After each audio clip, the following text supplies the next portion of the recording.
Hey, Drew, how are you today?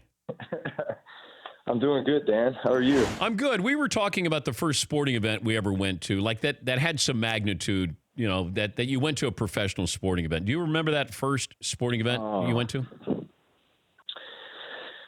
Well, let's see here. So I was born in Dallas, Texas, 1979. I remember my dad taking me to like an SMU football game in the early 80s. All right. So Pony Express. Yeah. Like that was pretty cool, right? Craig James, Eric Dickerson, kind of that era. I grew up. I then moved to Austin. I lived right next to University of Texas Memorial Stadium, so I'd walk to games there all the time. Got to see some pretty cool games there. Colorado, Cordell Stewart and those guys come to town. 1994, Notre Dame, a couple big games there.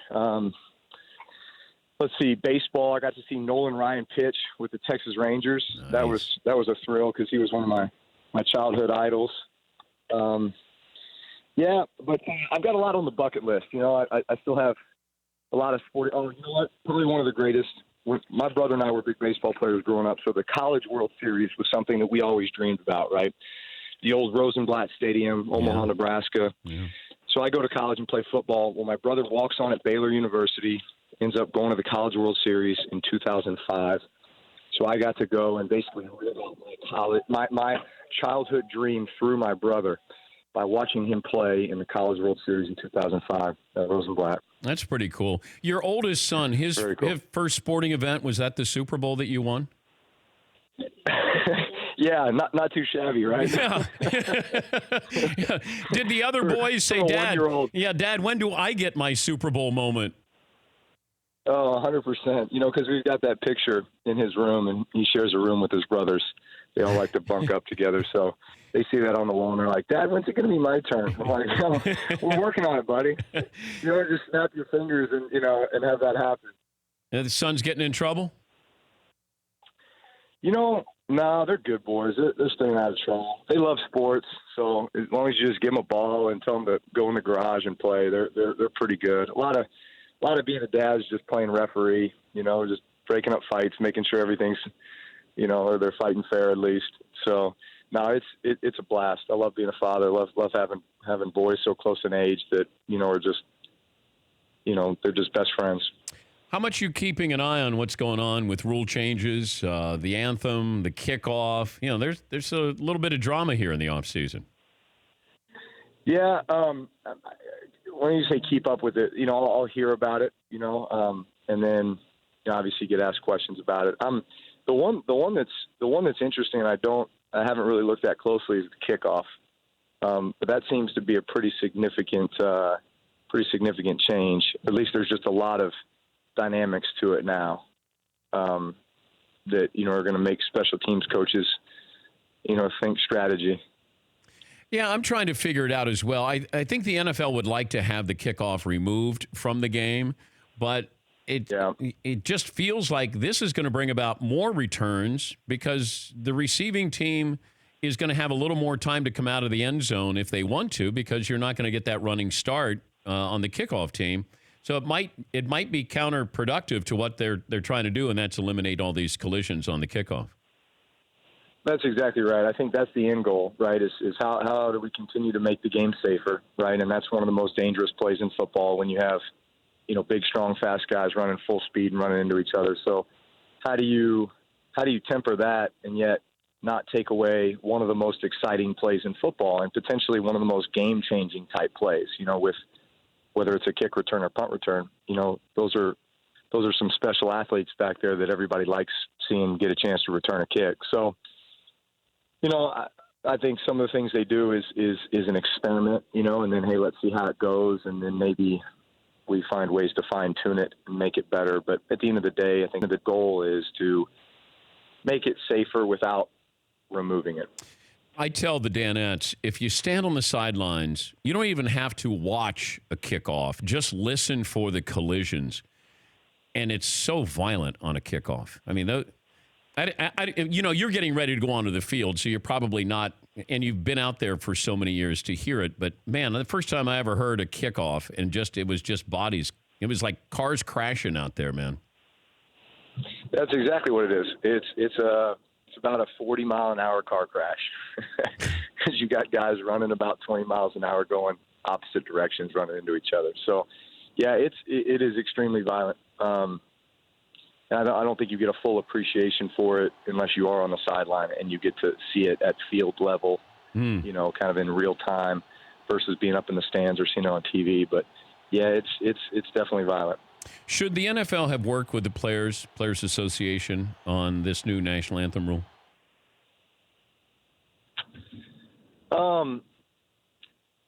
I don't know. I don't know the extent of who they worked with or who they didn't work with, or if it was if there was any type of collaboration in regards to it. But I think I've made myself very clear in where I stand in all of this. I think that the national anthem is a way to unify everyone. I think by some people kneeling and some people standing and all that, I think that that's very divisive for our country.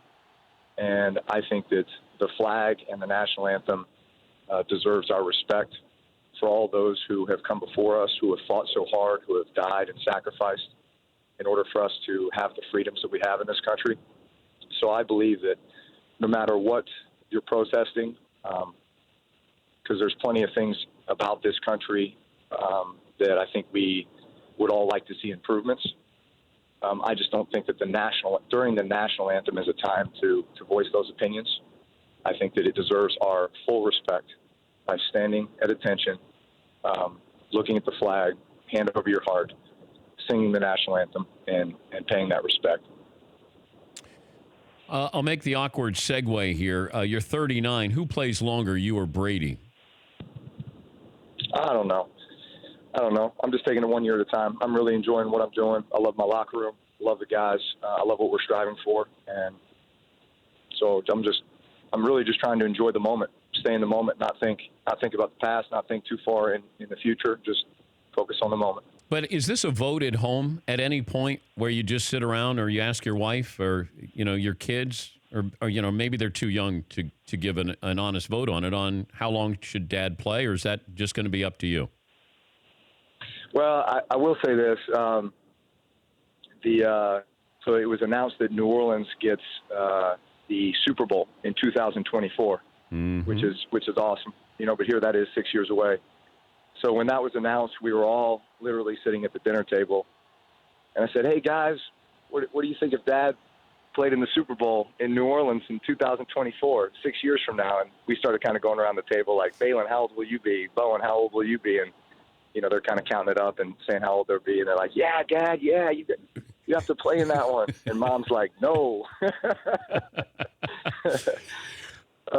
No. So listen, I think if it were up to my kids, Dad would play football forever, and they'd get to come in the locker room and steal the receiver's gloves out of their locker and try on Marshawn Lattimore's helmet and, jump in the cold tub, hot tub, whirlpool and just hang out with Pops in the locker room. But it'll come to an end at some point, but I'm just going to enjoy it while I can. I know that you're joining us National Heat Awareness Day, and as you prep for training camp, you wanted to mention something, a product that you're involved in. Yeah, I tell you what, it's getting hot down here in New Orleans, by the way, and it's only May, so I hope this is not foreshadowing for the rest of the summer and training camp as we'll be down here. But I've had a great relationship with Mission Products here since 2014, and they've developed a great product that's a cooling towel that not only we use with the Saints and a lot of teams use in the league just to stay cool, to keep your core temperature down, to help you perform at a high level, but it's something just for everyday people too. I see the construction workers that are working on our building right now using them, guys that are out in the heat all day long, just as a way to stay safe, to keep their core temperature down. Being that it's National Heat Awareness Day, and obviously we're entering into the summertime here, it's something to be aware of no matter what you do. And Mission has a new Hydroactive Max line for cooling gear that's really revolutionary. So, again, that's Mission Towels. Do you have a website if people are interested in this? Is it mission.com? Yeah, if they type in, if they type in Mission Products or Mission Towels as well. Great to hear from you. Hope the boys are behaving. And 2024, after the Super Bowl, Drew will announce his retirement, apparently. That's what we learned from this conversation, Drew. I can pencil you in, 2024. According to my kids, yes. That's my source. I got a couple of sources here. That's all I need. That's your source. You got my oldest son on the hotline. I like that. That's mission.com. Thank you, Drew. Good to talk to you. All right, guys. Take care. That's Drew Brees. For more Dan Patrick Show, tune to Audience Channel 239 on DirecTV or download the Dan Patrick Show app.